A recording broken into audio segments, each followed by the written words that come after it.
The courtroom was already restless before the two young men even stepped inside. Reporters whispered, bailiffs shifted on their feet, and a few spectators craned their necks just to get a better look at the defendants everyone had been talking about all morning. The rumor was that these two brothers, arrested after a heated dispute outside a local bank, were troublemakers. Loud, defiant, the kind of people the judge loved to put in their place. When the heavy doors creaked open, Malik and Marcus Johnson walked in quietly, side by side. They weren't dressed for court in the traditional sense. No suits, no ties. Just dark hoodies, jeans, and sneakers, clothes that immediately drew judgmental eyes. Malik's hood hung loosely over his shoulders, and Marcus had his hands tucked into his pockets. They looked calm, almost detached, but there was something sharp in their eyes, something that didn't match the rest of the picture. Judge Whitaker peered over his bifocals, the corner of his mouth curling into a smirk. He was the kind of man who thrived on control, who wielded sarcasm like a gavel. "Well," he said, voice dripping with condescension, "this isn't exactly a fashion show. Gentlemen, when you're in my courtroom, you will behave like civilized men. Do you understand?" A few quiet snickers came from the prosecution table. The bailiff's jaw tightened, as if he knew what was coming. Malik and Marcus exchanged a brief glance, just a flicker of a look that said everything without words. Marcus gave the faintest shrug, as if to say let him talk. "Yes, Your Honor," Malik replied evenly. His tone was respectful, but the calm in his voice seemed to unsettle the judge. Whitaker leaned back, tapping his pen against the bench. "Good. Now, I assume you gentlemen know why you're here. Public disturbance, resisting arrest, disorderly conduct. Oh, quite the resume." Marcus tilted his head slightly. "We're aware of the charges, Your Honor." "Excellent," the judge said, his smile widening in the way a cat might grin at a trapped mouse. "Then we can skip the drama and move straight to the part where you take responsibility." Across the room, the prosecutor chuckled quietly, his voice dripping with smugness. "They're just wasting time, Your Honor." Both were warned repeatedly by officers to back away from the scene. Instead, they decided to argue and film the police like they knew better. The word argue hung in the air, and a ripple of murmurs went through the gallery. Malik's jaw tightened, but he didn't speak. Marcus glanced at the prosecutor and then looked away, as if he already knew the man wasn't worth the breath. Judge Whitaker straightened the papers before him and sighed dramatically. "You know, young men like you come through here all the time. Full of attitude, thinking the world owes you something."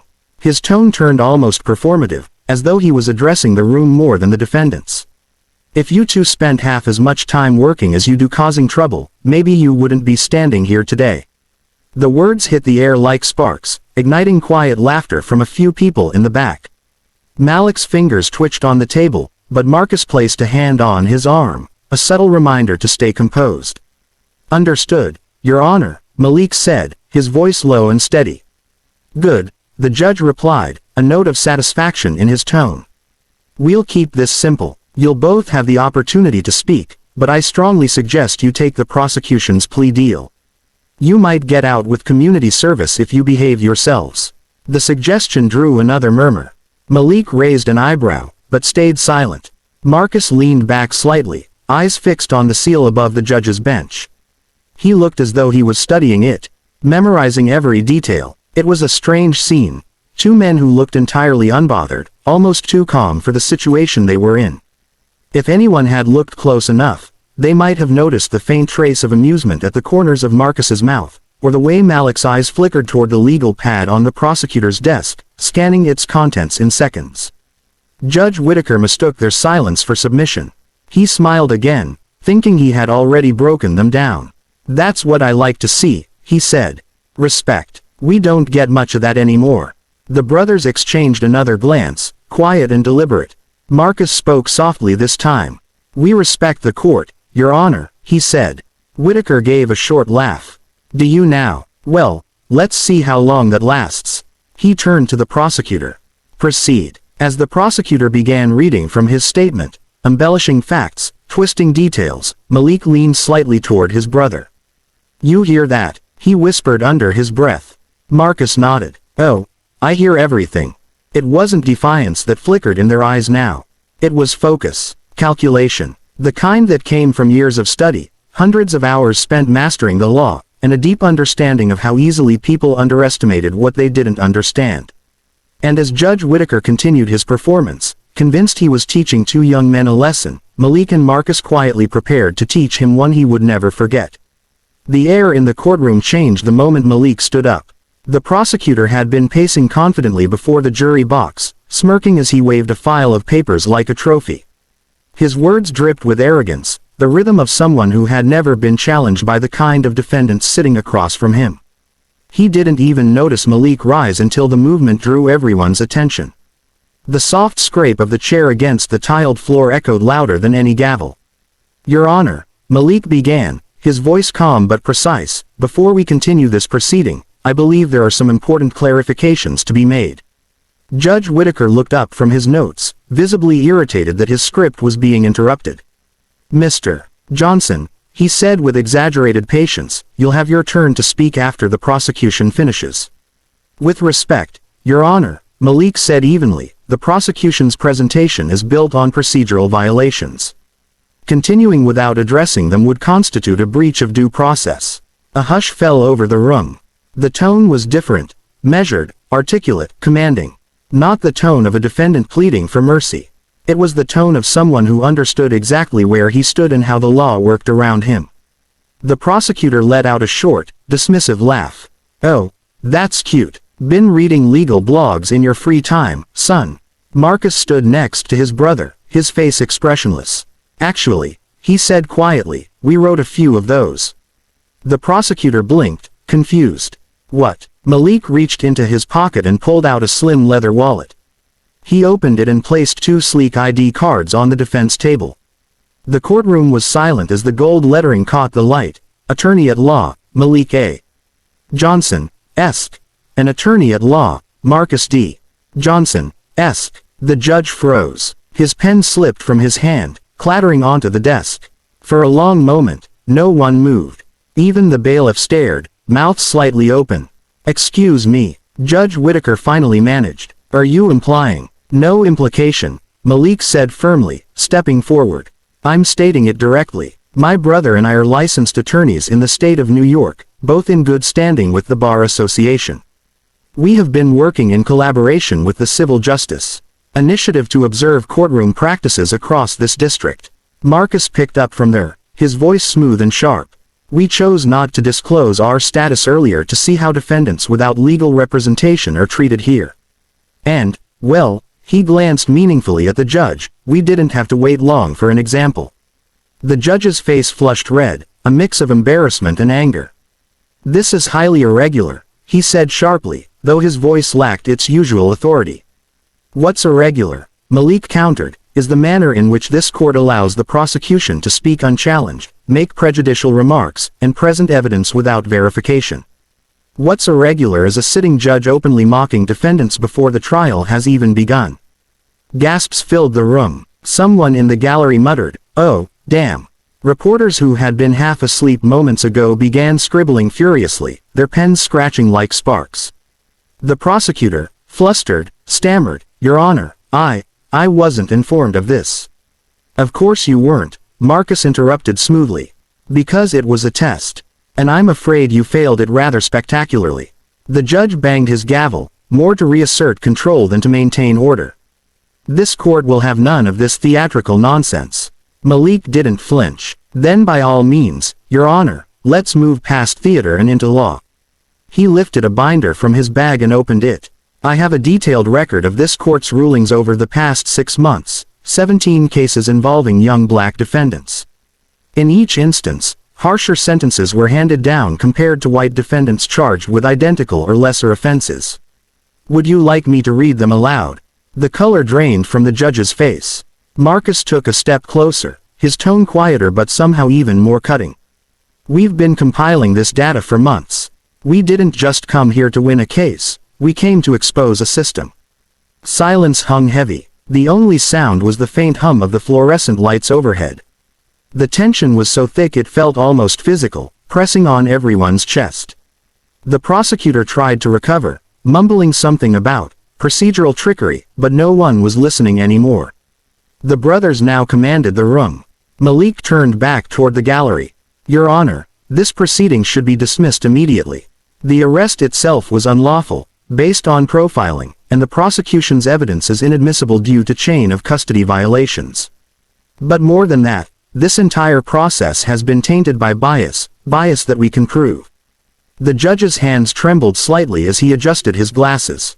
He was no longer the man smirking behind the bench. He was cornered, stripped of the power he once wielded so casually.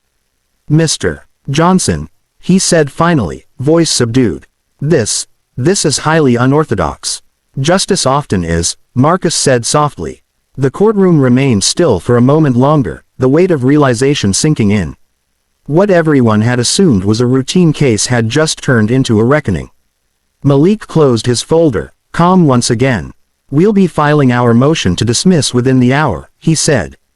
And a separate motion to open an investigation into courtroom bias within this district. The brothers gathered their things, perfectly composed. Behind them, whispers rose into a storm. Shock, disbelief, admiration. The judge sat frozen as they returned to their seats. His earlier arrogance had evaporated, leaving only the pale shadow of a man who had underestimated the wrong people.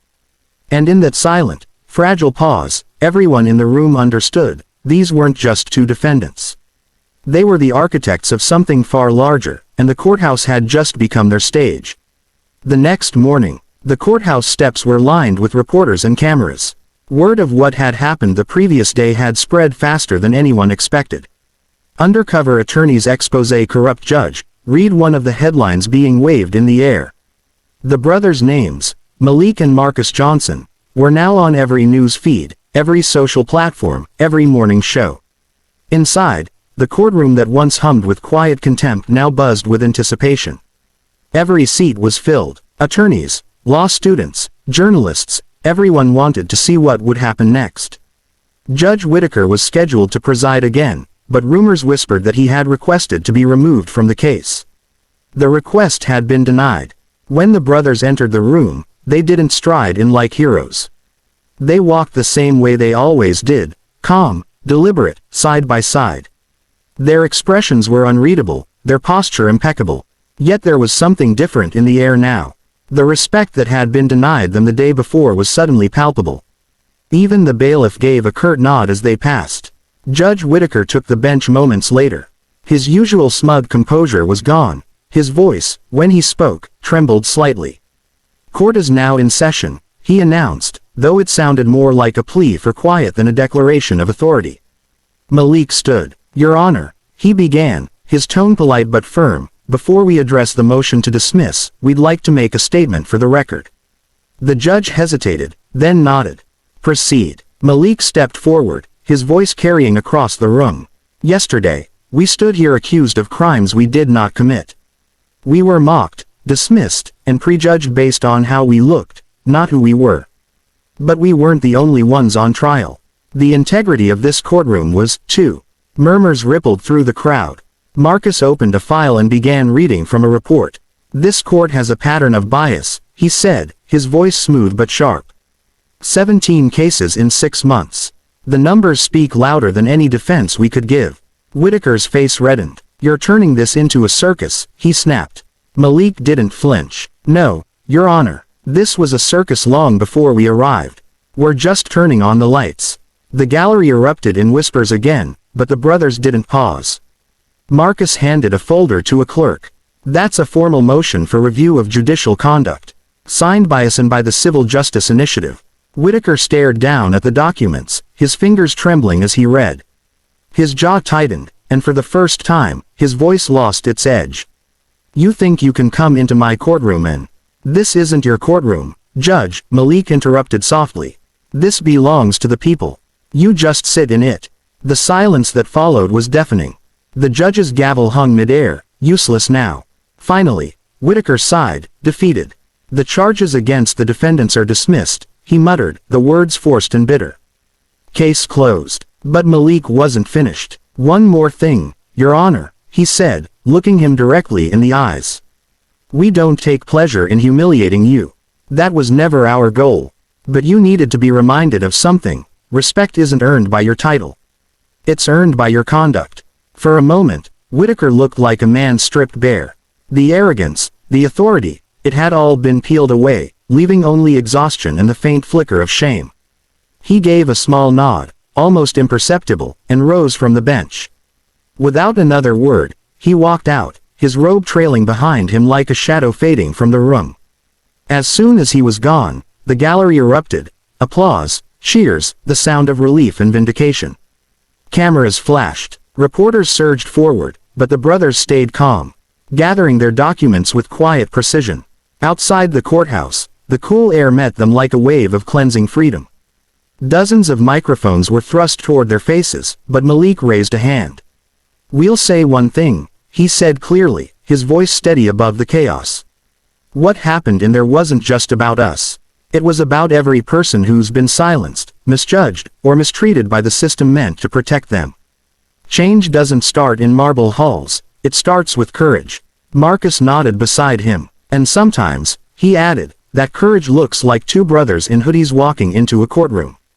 The crowd erupted again, but this time the sound wasn't chaos, it was unity. Strangers clapped. Some even cried. The brothers turned to leave, but before they did, Malik glanced back at the courthouse steps. The sun caught the marble columns, casting long shadows across the ground. "Never mistake humility for ignorance," he said quietly, almost to himself. Marcus grinned. "Or silence for weakness." Together, they walked down the steps, side by side, as the cameras followed and the world watched. They didn't raise their voices or their fists. They didn't need to. Their truth had already echoed through every corner of that courtroom, and it wasn't going to fade anytime soon. Behind them, the courthouse loomed like a monument caught between two eras. The old, cracking facade of injustice, and the bright, relentless light of change breaking through.